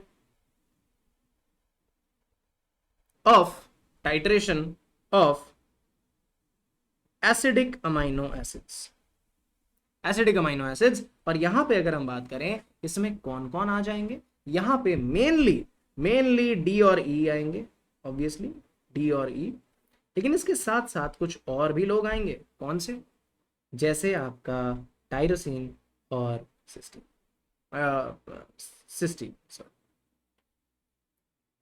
टायरोसिन और सिस्टीन, ये जो है आपके एग्जाम्पल्स होंगे यहाँ पे, जो कि एसिडिक अमीनो एसिड्स की तरह बिहेव करेंगे। आपको पता है कि सबके केस में आर ग्रुप क्या क्या है, यहाँ पे जो आर ग्रुप है दैट इज CH2COO-, इसे हम कहते हैं बीटा कार्बोक्सिलेट। यही जो है ग्लूटामेट के केस में क्या है, ग्लूटामेट के केस में यही जो ग्रुप है दैट इज CH2COO-, ये जो ग्रुप है that is beta gamma carboxylate. ठीक है, गामा कार्बोक्सिलेट। वहीं वाई के केस में क्या है ग्रुप, इसके केस में जो फंक्शनल ग्रुप है, सॉरी जो आर ग्रुप है, उसे हम क्या कहेंगे, इस तरीके से, ये आपका CH2 है और यहाँ पे इस तरीके से बेंजीन रहेंगे और यहाँ पे OH है। वही यहाँ पे अगर हम देखें दैट इज SH। ठीक है, ये सल्फाइड्राइल ग्रुप और ये जो है फेनोलिक ग्रुप। इन सब में से क्या हो सकता है, इन सब में से क्या हो सकता है, इसको थोड़ी देर के लिए हम मान लेते हैं, ये COOH है, ये भी COOH है। इसमें से ये वाला H जा सकता है, ये वाला H प्लस जा सकता है, ये वाला H प्लस जा सकता है, ये वाला H प्लस जा सकता है। ये सारे आयनाइजेबल ग्रुप्स हैं और मैं यहाँ पे कॉमन तरीके से बात करूंगा और यहाँ पे एग्जाम्पल लूंगा किसका, यहाँ पे मैं एग्जाम्पल लूंगा ग्लूटामिक एसिड का। ठीक है, एग्जाम्पल के तौर पे हम समझेंगे यहाँ पे ग्लूटामेट या फिर ग्लूटामिक एसिड को। ठीक है, ग्लूटामेट या फिर ग्लूटामिक एसिड को स्ट्रक्चर बना लेते हैं। स्ट्रक्चर बड़ा ही सिंपल है, अभी मैंने आपको बताया है। यहाँ पे H है, यहाँ पे COOH है, यहाँ पे NH3 प्लस है और यहाँ पे CH2COOH है, यहाँ पे CH2COOH है। ये जो है मैंने अभी बताया, ये बीटा है, ये अल्फा है, ये गामा है और ये जो पूरा ग्रुप है ये है gamma carboxylic acid, gamma carboxylic acid. ठीक है, इसके केस में जो COOH होता है इसके लिए जो pK1 होता है दैट इज अप्रोक्सीमेटली 2.19। और अगर हम बात करें इस ग्रुप की that is your NH3 plus, उसके लिए pk2 का जो वैल्यू होता है दैट इज अप्रोक्सीमेटली 9.67। और ये जो गामा कार्बोक्सिलिक एसिड है, ये जो गामा कार्बोक्सिलिक एसिड है, इसके लिए हम बात करेंगे pKr की। ये क्योंकि ये जो R ग्रुप है ये साइड चेन है, pKr का जो वैल्यू होता है इसके लिए, क्योंकि एसिडिक है तो इसका वैल्यू बहुत ऊपर नहीं जाता, ये लगभग 4 के आसपास रहता है, 4 से थोड़ा ज्यादा होता है, दैट इज 4.25। अब हम इसका थोड़ा अच्छे से इसके आयनाइजेशन को स्टडी करते हैं। वेल, अगर मैं बात करूं इसके पूरे स्ट्रक्चर की, यहाँ पे H आएगा, यहाँ पे COOH आएगा, यहाँ पे NH3 प्लस आएगा, यहाँ पे एक कार्बन, दो कार्बन, COOH आएगा। ये है आपका, ये है फुल्ली प्रोटोनेटेड स्पीशीज। और इसको इधर अगर हम नेट चार्ज कैलकुलेट करें तो नेट चार्ज आपको क्लियर कट दिख रहा है कि ये जो है इस पे 0 है, इस पे 0 है, इस पे +1 है। तो नेट चार्ज हमने कितना देखा, यहाँ पे +1 हो गया नेट चार्ज। अगेन ये स्पीशीज फुल्ली प्रोटोनेटेड है, ये कहने की जरूरत नहीं है। अब क्या है, पहला आयनाइजेशन होगा, पहला डीप्रोटोनेशन होगा, और यहाँ पे ऑब्वियसली कौन जाएगा, ये जो है नंबर 1 जाएगा, ये नंबर 1 जाएगा। pK1 जो होगा, pK1 का वैल्यू कितना है 2.19 pH पे जो है ये पहले डीप्रोटोनेट हो चुका है। डीप्रोटोनेट अगर हो गया तो इसमें से जो स्पीशीज बनेगा, इसमें से स्पीशीज बनेगा COO-, यहां रहेगा H, यहां रहेगा NH3 प्लस, यहां पे 2 कार्बन्स और यहां पे COOH। अब नेक्स्ट कौन आयनाइज होगा, आपके पास pK वैल्यूज दिए हुए हैं, आपको पता चलेगा यहाँ पे pK2 आयनाइज नहीं होगा, क्योंकि एसिडिक साइड चेन है, तो पहले एसिडिक साइड चेन यहाँ पे आयनाइज हो जाएगा, उसके बाद कुछ और होगा। ठीक है, ये पहले एसिडिक साइड चेन जो है ये आयनाइज हो जाएगा, उसके बाद कुछ और होगा। मतलब नेक्स्ट बारी किसकी आएगी, इसकी। ये सेकंड केस है, सेकंड डीप्रोटोनेशन है। सेकंड डीप्रोटोनेशन किसका होगा, गामा कार्बोक्सिलिक एसिड ग्रुप का। और यहाँ पे pKr की बात करेंगे, pKr जो है दैट इज 4.25। ये भी आयनाइज हो गया। अब क्या है, ये भी आयनाइज होगा, H+ जो है ये भी लूज कर गया।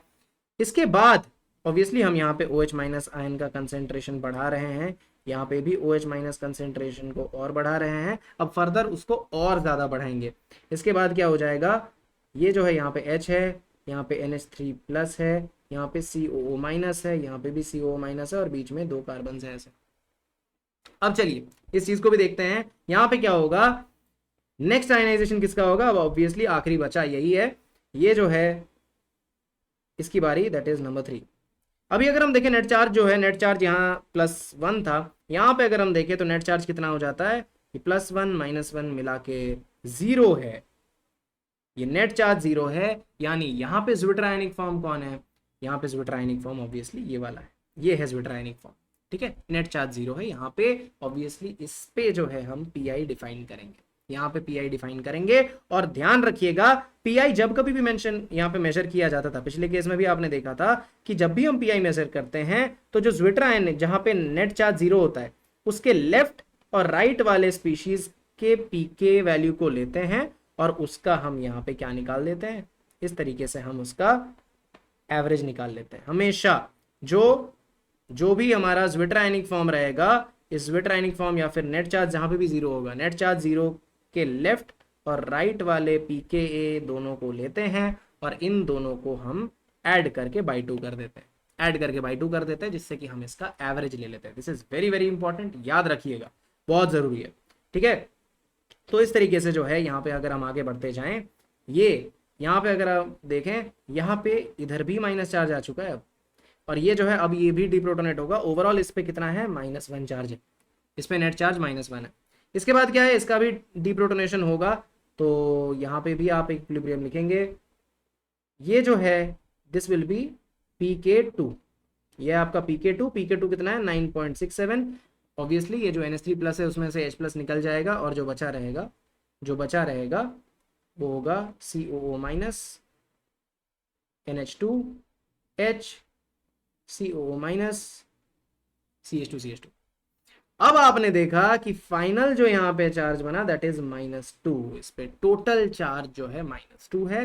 तो ऑब्वियसली अगर आपको लिखना है इस तरीके से तो आप लिख सकते हो ग्लूटामेट, यहाँ पे लिख सकते हो glutamate, glutamate +1, glutamate 0, glutamate -1, glutamate -2। इस तरीके से आप इस चीज को लिख सकते हो, बड़ा ही सिंपल।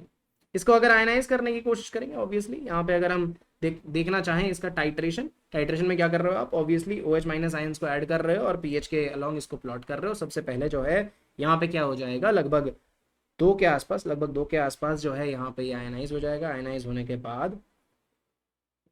के बाद ये आगे ये बढ़ता जाएगा प्रोसेस, ठीक है। इसके बाद क्या है, लगभग 4 के आसपास फिर से एक आयनाइजेशन होगा, कुछ इस तरीके से। तो ये 2 के आसपास हुआ, फिर एक बार 4 के आसपास हुआ, 4 के आसपास होने के बाद 4.25 के आसपास हुआ। उसके बाद जो है ये फिर से ऊपर चढ़ जाएगा एंड फाइनली जो है 9 पॉइंट समथिंग के आसपास ये फिर से आयनाइज होके ऐसे करके चला जाएगा, इस तरीके से।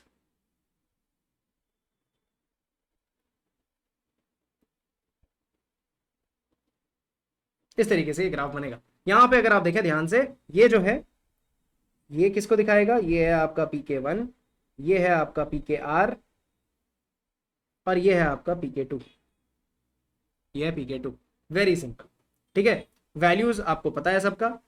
PK2 का वैल्यू कितना है, PK2 का वैल्यू है आपका 9.67, इसका वैल्यू PKR का है 4.25 और इसका वैल्यू जो है वो है 2.19। इस तरीके से हम इसको पूरा का पूरा देखेंगे।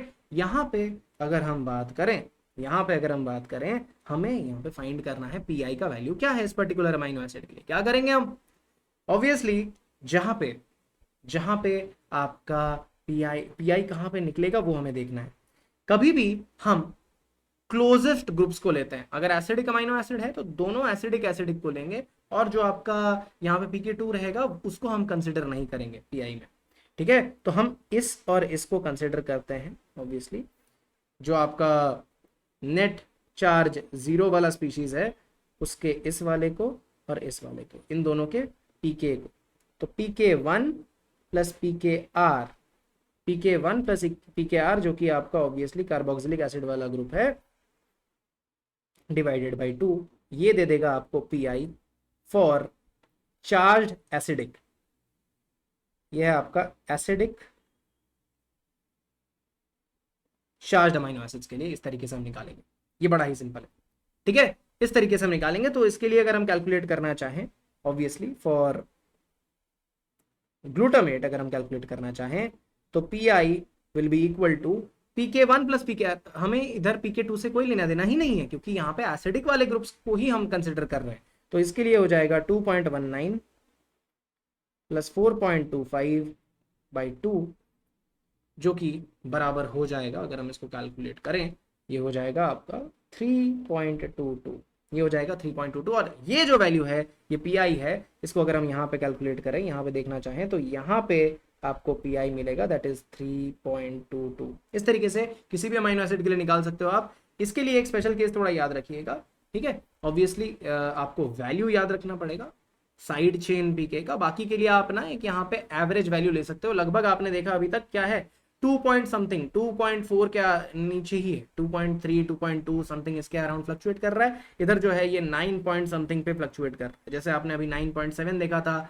9.6 9.5 ऐसा ही कुछ फ्लक्चुएट करता रहेगा, 9 के आसपास रहेगा। और ये वाला जो वैल्यू है PK1 का जो वैल्यू है ये अप्रोक्सीमेटली 2 से 2.5 के बीच में रहेगा। तो इसीलिए कभी भी अगर आपको क्वेश्चन पूछ लिया जाए एट pH7 कितना होगा, तो एट pH7 ऑब्वियसली पहला आयनाइजेशन हो चुका होगा, PK1 का आयनाइजेशन हो चुका होगा, लेकिन PK2 का अभी तक होना बाकी है। तो जिस स्टेट पे जिस पे जितना चार्ज होगा उतना बस आप बैठाते जाइएगा और आपके क्वेश्चंस आराम से सॉल्व होते जाएंगे, ठीक है। इस तरीके से एसिडिक अमाइनो एसिड्स के लिए हम करेंगे। और मैं लास्ट में आपको टायरोसिन और सिस्टीन के लिए भी वैल्यूज बता दूंगा, ठीक है, साइड चेन का।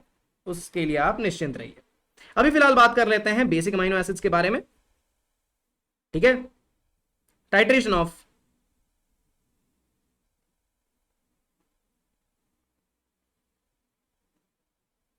Basic amino acids. Basic amino acids में कौन कौन आएंगे, ऑब्वियसली RKH, ठीक है।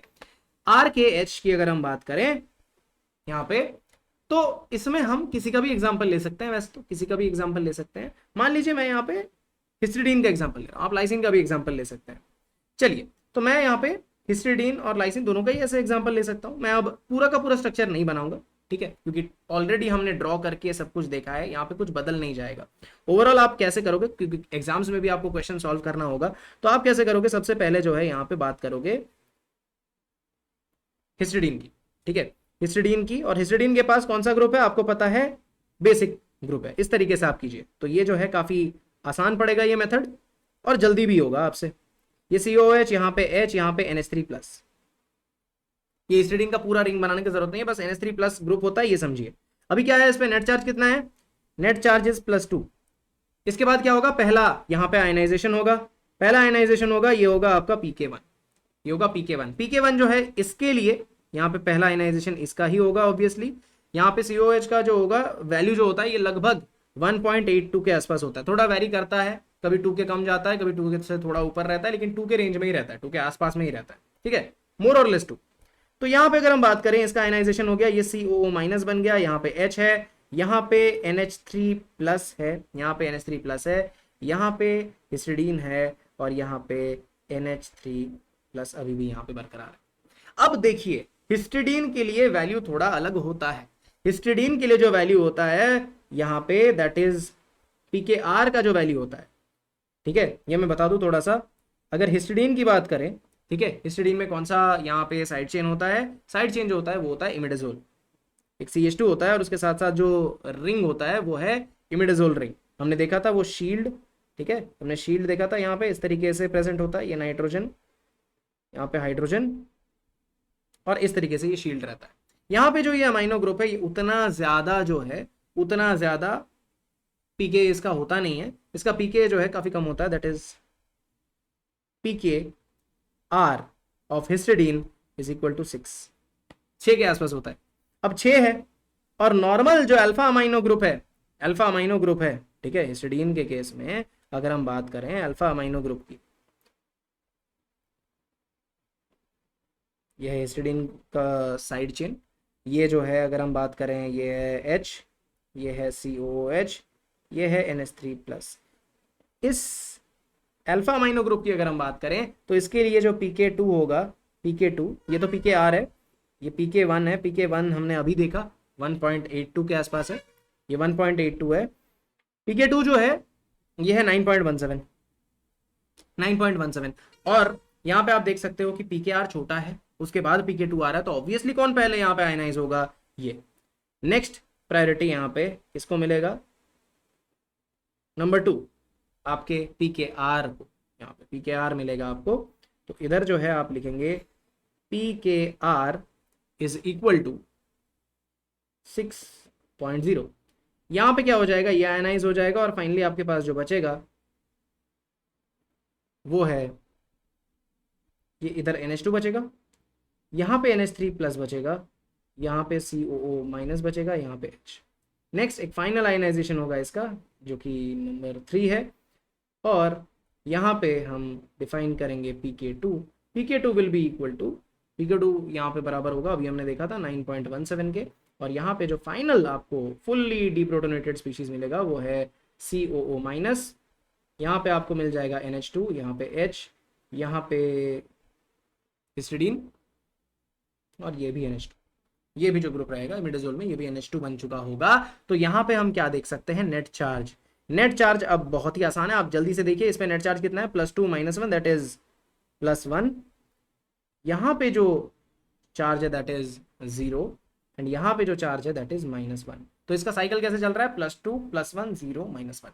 अभी यहीं पे अगर लाइसिन होता, यहीं पे अगर लाइसिन होता तो बात थोड़ा बदल जाता। लाइसिन या आर्जिनिन के लिए, फॉर एग्जाम्पल लाइसिन या आर्जिनिन के लिए अगर हम देखें, लाइसिन के लिए जो PKR का वैल्यू होता है दैट इज 10.5, 10.5, और इसके लिए जो होता है PKR का वैल्यू दैट इज अप्रोक्सीमेटली 12.5, 12.5 के आसपास वैल्यू होता है। यहाँ पे मामला थोड़ा सा बदल जाता फॉर आर्जिनिन एंड लाइसिन।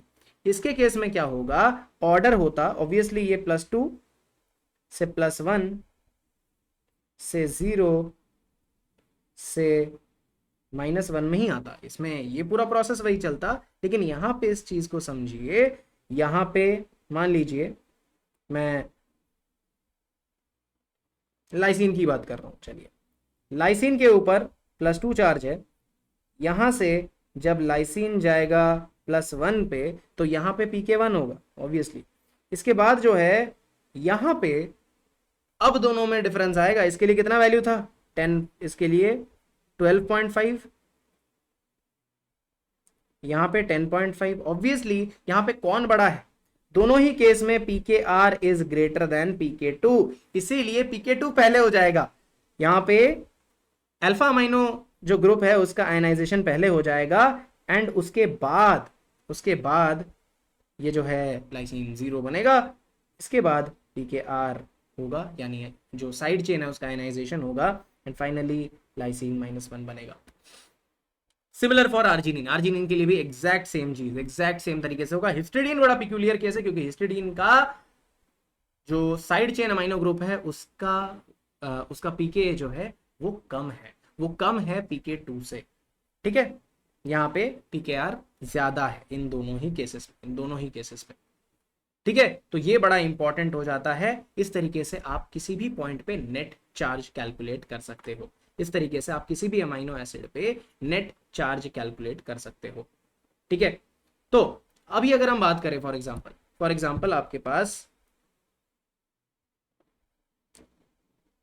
तो यहां तक आप समझ गए आयो, यहां तक इसका कॉन्सेप्ट आप समझ गए। तो इसका मैं एक बार थोड़ा ग्राफ बना देता हूँ। फॉर एग्जांपल यहाँ मैं हिस्टिडीन की एग्जांपल ले रहा हूँ। तो हिस्टिडीन के केस में जो ग्राफ होगा वो कैसा होगा। सबसे पहला जो आयनाइजेशन है वो कहाँ पे हुआ है, लगभग इस पॉइंट पे हुआ है, इसके बाद जो ये ग्राफ ऊपर उठा है, इसके बाद 6 पे एक हुआ है, और उसके बाद जो है यहाँ पे नेक्स्ट जो आयनाइजेशन हुआ है वो 9 के आसपास होके फिर इस तरीके से ये उठ गया। पहला जो है यहाँ पे क्या है pk1, यहाँ पे क्या हुआ नेक्स्ट pkr, और यहाँ पे जो है अगर आप देखें ये है आपका pk2। अब क्या है, ये बड़ा इंपॉर्टेंट है। अगर बेसिक अमाइनो एसिड, जैसे एसिडिक के केस में आपने क्या किया था, pkr और pk1 को लिया था, यहां पे आप pi कैलकुलेशन के लिए किसको लोगे। अगर आप वैल्यू देखें तो इसका वैल्यू क्या है 1.82, इसका वैल्यू कितना है, ये है 6, इसका वैल्यू कितना है, दिस इज 9.1। कौन ज्यादा क्लोज है 1.82 6, 1.826 या 6 और 9, ऑब्वियसली 6 और 9 है ना। अगर आप यहाँ पे ध्यान से देखें तो इन ग्रुप्स को हम कंपेयर करते हैं, जीरो चार्ज वाले स्पीशीज के राइट और लेफ्ट वाले का एवरेज लेते हैं। तो यहाँ पे भी अगर आप देखें तो ऑब्वियसली जीरो के इस वाले और इस वाले का ही एवरेज लेंगे, तब भी वैल्यू सेम होगा, कैलकुलेशन सेम होगा, pk2 प्लस pkr। यहाँ पे क्या होगा हिस्टिडीन के केस में pkr प्लस pk2/2, यहाँ पे pk2 प्लस pkr/2। वैल्यू में कोई चेंज नहीं आएगा, तरीके में कोई चेंज नहीं आएगा। तो इसलिए फॉर बेसिक अमाइनो एसिड्स, अगर आपके पास इस तरीके से बेसिक अमाइनो एसिड है, ठीक है, यहां पे मैं अगली पेज में बता दूं, बेसिक अमाइनो एसिड्स के लिए जो कि ऑब्वियसली चार्ज में आते हैं, इसके लिए अगर आपको पीआई कैलकुलेट करना है, ये बराबर होगा pk2 प्लस pkr, और यहां पे pkr जो है वो क्या है, ये भी एक NH3 प्लस ग्रुप होगा divided by 2, as simple as that. इस तरीके से आप कैलकुलेट करोगे पीआई pk2 पीआई कैलकुलेट करोगे फॉर बेसिक अमाइनो एसिड्स, जिस तरीके से आपने एसिडिक के लिए किया। अगर हम यहाँ पे हिस्टिडीन की बात करें, अगर हम स्पेसिफिकली यहाँ पे हिस्टिडीन की बात करें, तो हिस्टिडीन के लिए क्या हो जाएगा, पीआई का जो वैल्यू हो जाएगा वो क्या होगा, यहाँ पर हम किस तरीके से कैलकुलेट करेंगे हिस्टिडीन के लिए। हिस्टिडीन के लिए हमने देखा pk2 का वैल्यू कितना था 9.17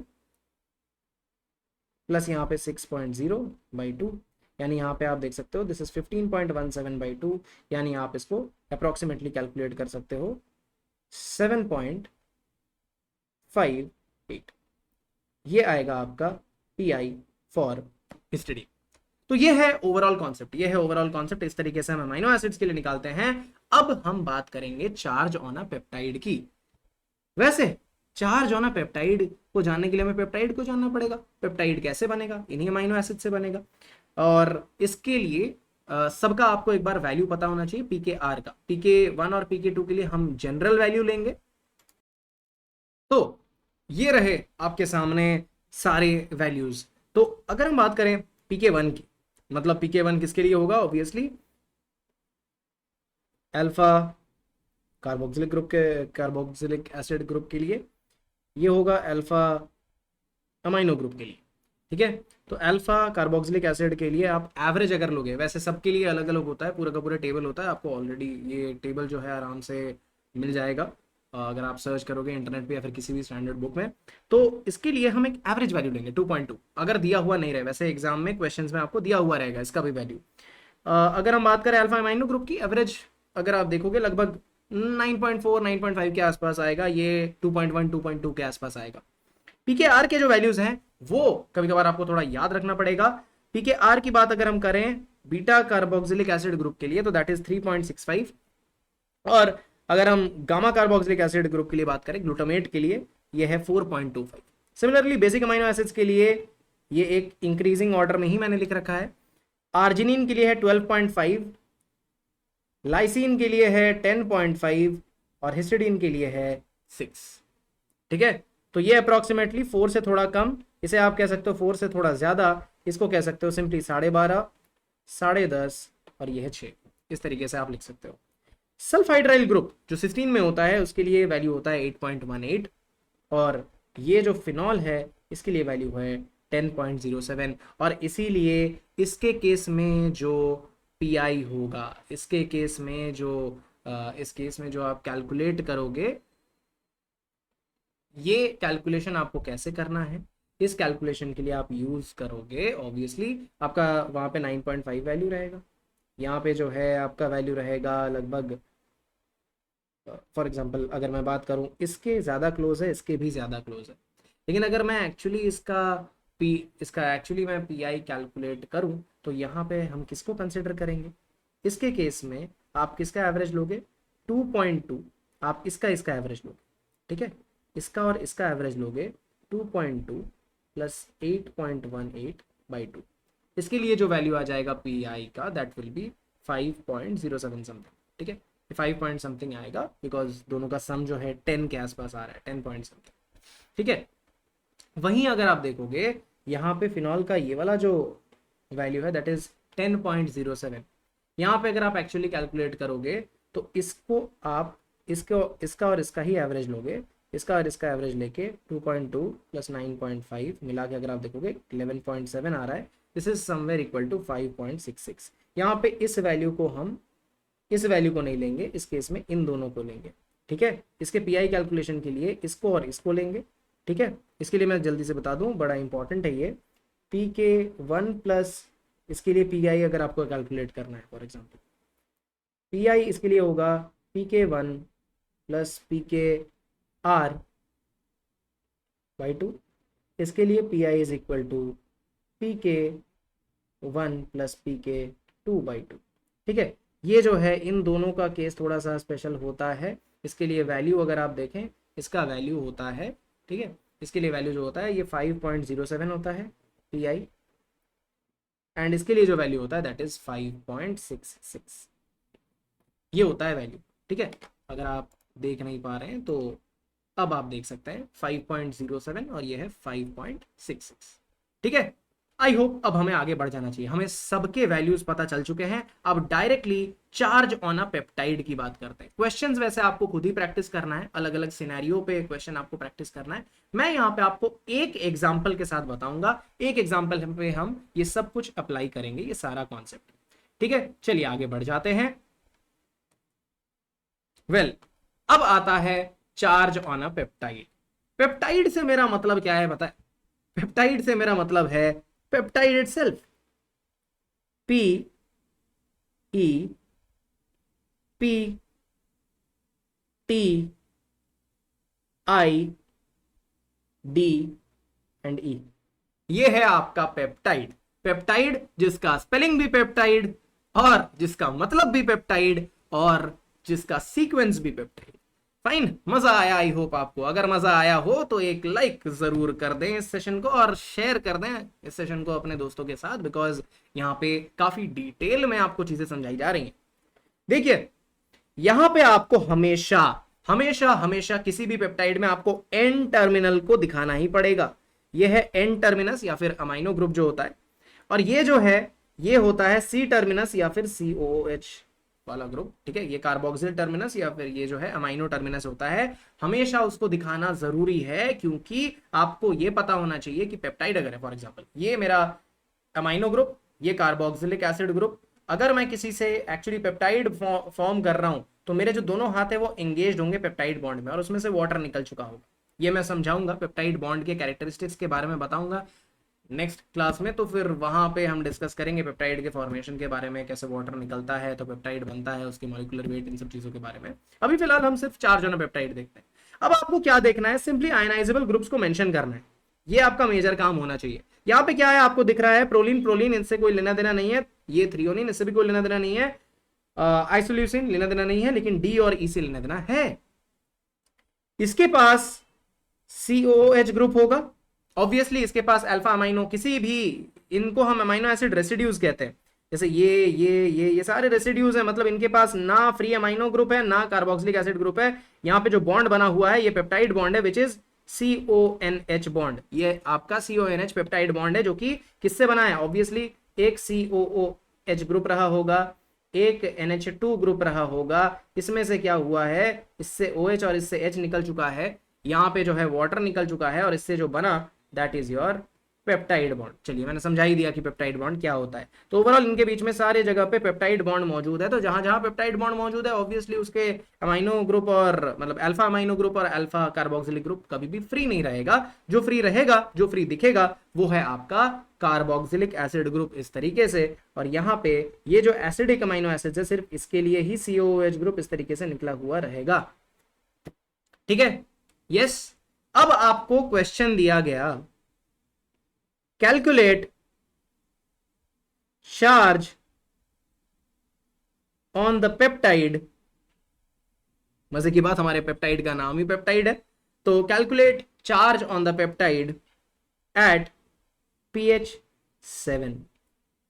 तो हम कैसे कैलकुलेट करेंगे, देखिए सबका जो है आपको वैल्यू कहीं ना कहीं पता होना चाहिए। यहाँ पे वैसे तो क्वेश्चंस में दिया रहता है, पर आपको मैं यहाँ पे नहीं वैल्यू दूंगा, आपको एक अंदाजा होना चाहिए। इसके लिए जो है इस NH3 के लिए जो है अप्रोक्सीमेट वैल्यू 2.2 लेंगे, सॉरी इसके लिए हम 9.5 के आसपास लेंगे। इसके लिए वैल्यू लेंगे आप कितना, यहाँ पे इसके आयनाइजेशन के लिए pK का जो वैल्यू रहेगा, यहाँ पे pK ऑफ pK2 लेंगे, इसको pK2 ये बन गया, ये है pK1।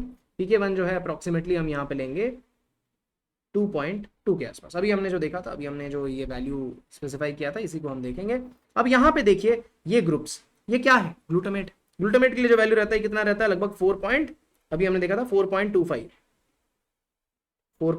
ये है एस्पर्टेट। एस्पर्टेट के लिए कितना वैल्यू है pKr का, इसके लिए pKr का वैल्यू है 4.25, इसके लिए pKr का वैल्यू है 4.25, ठीक है, इस तरीके से इसका वैल्यू है। अब हम बोलेंगे भाई pH 7 है, pH 7 में क्या क्या हो चुका होगा, ऑब्वियसली इसका आयनाइजेशन हो चुका होगा, ये अब COO- के फॉर्म में है।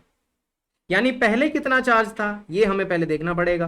पहले चार्ज था इस पे +1, जब कुछ नहीं हुआ था, जब pH एकदम 0 के आसपास था। इस पे था 0, इस पे था 0, इस पे था 0 और इस पे भी था 0, यानी नेट चार्ज कितना था, +1 था। लेकिन जब धीरे धीरे करके हमने यहाँ पे ऑब्वियसली जब 4.25 को क्रॉस किया होगा, वेल यहाँ पे एक चीज मैंने एक गड़बड़ कर दिया है, यहाँ पे ये जो वैल्यू होगा दैट इज 3.65, एस्पार्टेट के लिए 3.65 है। खैर मैटर नहीं करता, क्योंकि pH 7 पूछा गया है और pH 7 तक पहुंचते पहुंचते ये भी आयनाइज हो चुका होगा, इसमें से भी H+ निकल चुका होगा, इसमें से भी H+ निकल चुका होगा, इसमें से भी H+ निकल चुका होगा, बचा रहा होगा यहाँ पे COO-, यहाँ पे भी COO-, यहाँ पे भी COO-, यहाँ पे भी COO-, एंड फाइनली pH 7 पे पहुंचते पहुंचते ये आयनाइज नहीं रहा होगा, ये आयनाइज नहीं हुआ होगा, ये आयनाइज अभी तक नहीं हुआ है, ये अभी भी इंटैक्ट है, क्योंकि pH 9.5 के बियॉन्ड आयनाइज होगा। तो ओवरऑल हम यहाँ पे क्या कह सकते हैं, यहाँ पे एक कंक्लूजन ले सकते हैं कि भाई ये जो है अब COO- बन चुका है एट pH 7। ये अभी भी जो है ये अभी भी +1 के ही फॉर्म में है, यहाँ पे -1 है, यहाँ पे अभी हम देखेंगे ये भी आयनाइज हो चुका है, ये भी आयनाइज हो चुका है और ये भी आयनाइज हो चुका है, ये सारे आयनाइज हो चुके हैं। यहाँ पे भी -1, यहाँ पे भी -1, यहाँ पे भी -1। इस तरीके से सारे -1 को हम यहाँ पे ऐड कर देंगे। एक बार अगर आपको देखने में दिक्कत हो रही है तो ये देखिए, ये है -1, ये भी -1, सारे -1 को गिन लीजिए। ये +1 एक ही है, यहाँ पे -1 -1 -1 -1। तो अगर आप यहाँ पे नेट कैलकुलेट करना चाहें charge on the peptide at a particular pH, that is pH is equal to 7, तो यहाँ पे आपका net charge will be +1 -1 -1 -1 -1, that is -3। Net charge यहाँ पे -3 है। अब एक होमवर्क भी दे दूं, एक होमवर्क भी आपको दे दूं। आपके लिए होमवर्क है, ये है आपके लिए होमवर्क। जरूर इसको कमेंट सेक्शन में इसका आंसर दें। इट्स वेरी इजी, इतना टफ कुछ है नहीं। पीएच इज इक्वल टू 10 पे क्या होगा? Net charge. ठीक है, जरूर अपना आंसर दें कमेंट सेक्शन में। Will be waiting for your answers in the comments. तो यही था ओवरऑल अमाइनो एसिड टाइट्रेशन का कॉन्सेप्ट, पीआई का concept, charge on a peptide का कॉन्सेप्ट। आई होप आपको सारी चीजें क्लियरली समझ आई होंगी, मजा आया होगा आपको ये पूरा चीज सीखने में। जरूर इस वीडियो को शेयर करें अपने दोस्तों के साथ, अपने कॉलेजेस में। Thank you so much for watching. मिलते हैं बायोकेमिस्ट्री डिक्रिप्टेड के अगले लेक्चर में। सी यू ऑल, बाय।